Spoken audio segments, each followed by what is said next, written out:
intelligence of the society when you have so much prevalent, as you call it, misinformation. I don't like that term because I think it's used for censorship, which I'm against. But I would say belief in all, different views on subjects that are clear cut and should be.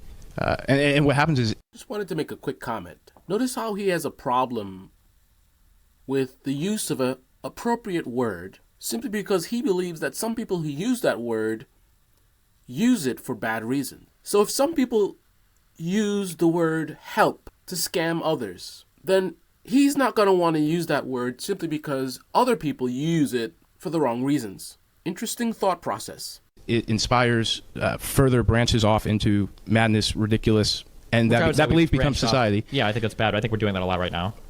I think we're not there yet. The reason I entertain... Really, just a quick, simple... Sure. Can I ask in here how many people voted for Trump? Like, would you raise your hand? I don't know how many. So if we're... Okay, wait. And then, so like if I were to ask a question, like how many people believe that, as per Elon Musk, that like Social Security Administration was paying out money to thousands of dead people? Nobody believes that? One guy, two guys, 3, 4, 5? Okay.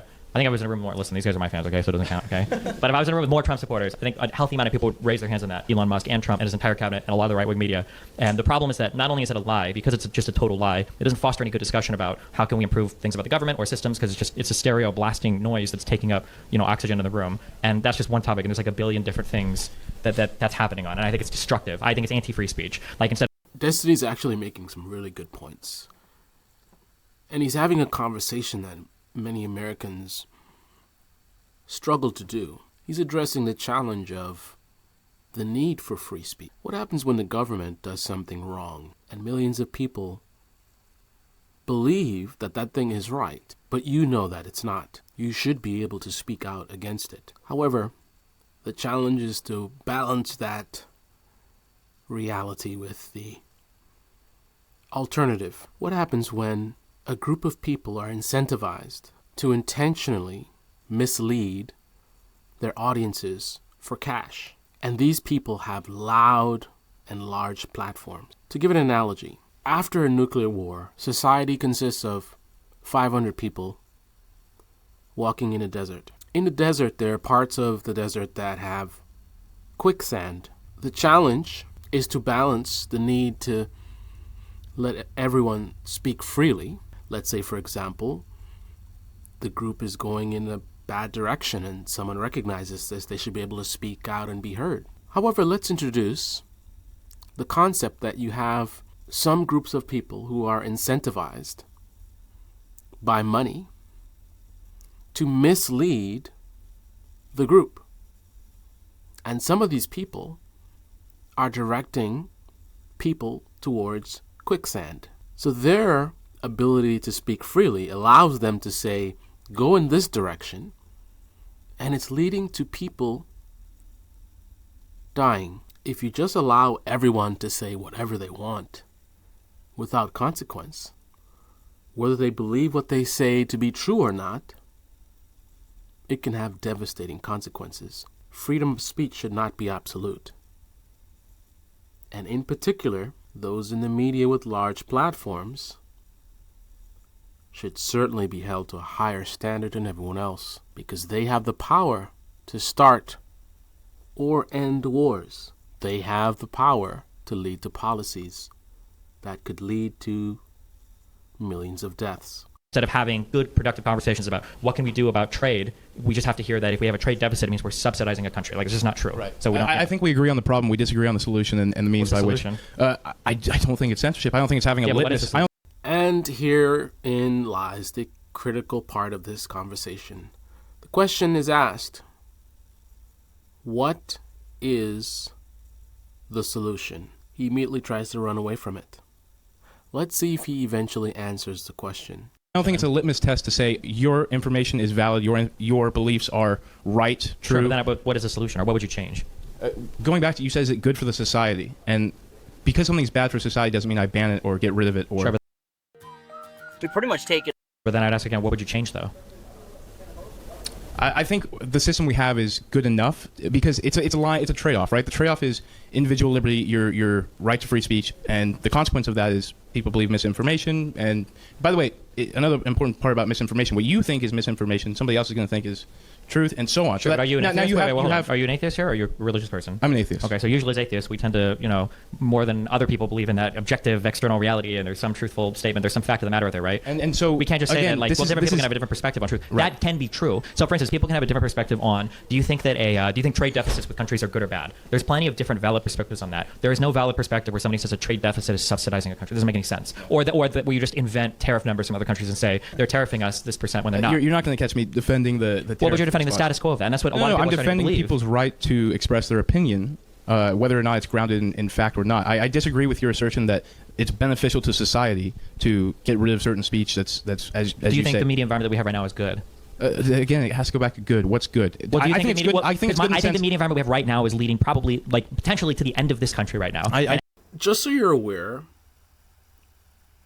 regardless of the fact that everything depends, right? This entire conversation, every word he's spoken, depends on the perception that both of these people have on what those words mean. Every single word he spoke depended on an agreement that these words mean a common thing, right? That's how language works. That's how conversations work.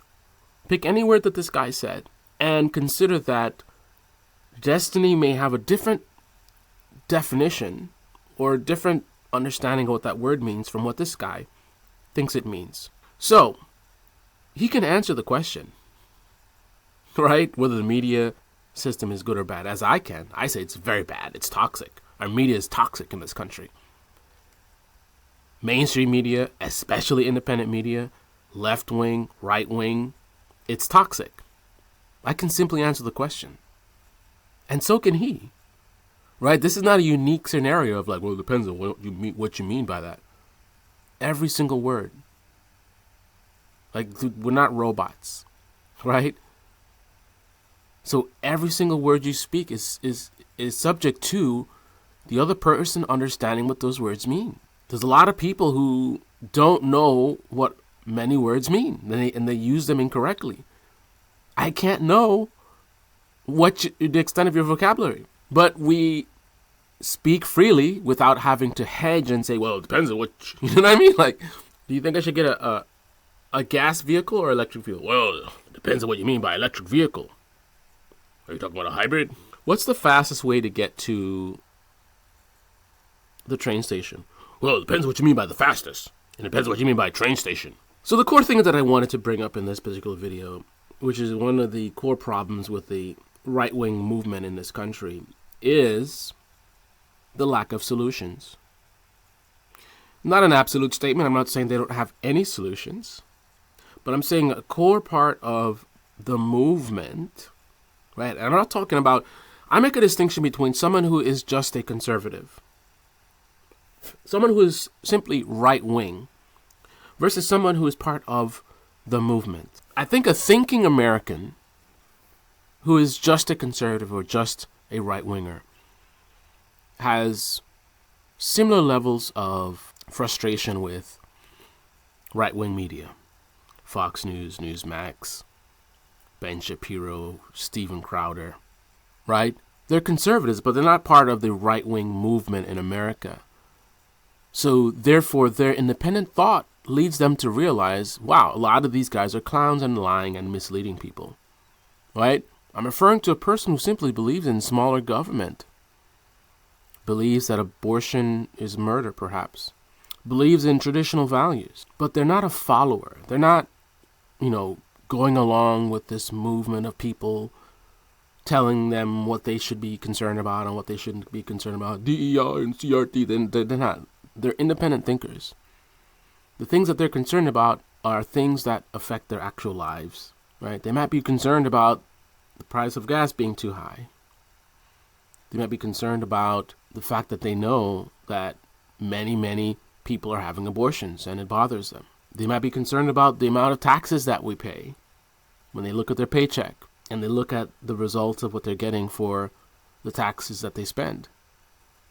But they're not focused on buzzwords, on online right-wing media rhetoric. But for the people who are part of the movement, right? So the people who largely will be talking on social media about whatever the buzzwords and whatever is making the most money in right-wing media. The people who are focused on those things, that's the people I'm talking about. The people in that right-wing movement, there are far too many things that they have no solutions for. A lot of their focus is on complaining and pointing fingers and breaking things down. This is bad because of X, Y, Z. That's bad because of X, Y, and Z. This is bad because of whatever. We gotta stop this because it's ruining the country. Stop that. Stop this. End this. Right? All they want to do is break things. They have no solutions. Right? They will spend all day talking about free speech, free speech, free speech, free speech, free speech. But when you try to ask them to engage about the problems of, and free speech is not absolute in this country, and that's something else they don't want to talk about too much, but when you talk to them about the problems of what should be the limitations on speech, because they can't just have it absolute, right? Like in my analogy, imagine if you just let one guy go and lead everyone towards sinking sand, and then the entire society dies because of, oh, free speech, right? He'll talk about guns and we should have a right to have and bear arms, it's in the Constitution or whatever. And they will sit there and hold on to that right up until the very last person is killed as a result of an absolute, and it's not absolute, of course, but let's just say too close to absolute policy on guns, right? You could have thousands and thousands of people dying, and they'll just be, well, that's how it is. We should have right to guns. Then it's millions of people dying. I'm talking about like an extreme scenario. Like, let's say that was the case. Like, let's say every day in an average neighborhood, whether good or bad neighborhood, let's say 50 to 100 people were killed by guns, equating to millions a day. These people would still be sitting there, well, guns, you should have the Constitution, da-da-da. Population dwindles to 200 million people. And they're still, guns, yeah, guns. The population is dwindled now down to 100 million people. Hundreds of millions of people have died. And they still have no interest in discussing gun policy. Guns, yes, guns, you gotta have guns, right? Same thing, free speech, right? These people over here are leading people to quicksand. It's been happening. We've already lost a third of our population. We are the only 500 human beings left on the earth. And a third of us have been killed because of these people who are making money from spreading misinformation, leading people to quicksand. And it could be not that they're trying to kill people. It's just that there's a thing where people believe there's a secret underground society of more humans that survived, and they're living on a wonderful life, underground, and they have all kinds of technology and whatever, and it's amazing down there. And people will pay anything for information about how to get down there, right? So you have an incentive to go around and say, I know where it is, I know how to get there, right? And it might not be that you know that it's quicksand, but it could be that you don't care whether it is or it isn't. You just want to get that money. Maybe you've heard a rumor of where it is, and you don't know if the rumor is true or not. You don't really care if it's true or not. It's just something to work with that you can make money off of. So you go and you tell people to go somewhere, and you don't really know what's over there. You're not really sure, right? And you realize there's a lot of danger, quicksand, and you could be leading them to their death, but you don't care. You just collect those gold coins, right? The right-wing movement in this country would support the entire extinction of humanity because they don't want to talk about solutions, right? Free speech. But people are dying. Well, I don't know. Right? The toxicity of American politics is a double-sided sword. On one side, the blade that cuts is this right-wing movement that is just completely lost, becoming a cult, that just one-track-minded, can't have a discussion with them. It's robotic. No solutions, just complaints, breaking things down, not fixing things. Then you have the left-wing movement that has solutions. But the people are too busy living their lives and focused on their own interests. So they rely on their thought leaders to give them these ideas. But the thought leaders are unserious entertainers who don't really care about the problems because they're isolated from the problems by their media positions. They make tons of money, so they have health care, they have housing, right? They can work remotely, so they can be anywhere they want to, even outside of the country. So they're not in it with their audience. So they don't have that level of urgency or seriousness. So they'll go and promote ideas that actually could work, but they're not serious about it. So they don't spend the time to really interrogate these ideas and also interrogate the execution of these ideas, other than, we should do more of it, right? That's the main complaint. When they push for these policies, they push their policies on their audiences who vote for these policies, and then the policies get executed. The main critique is, we're not doing enough of it.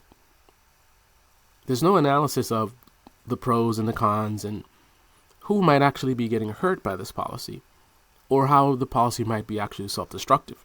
Case in point, housing policies.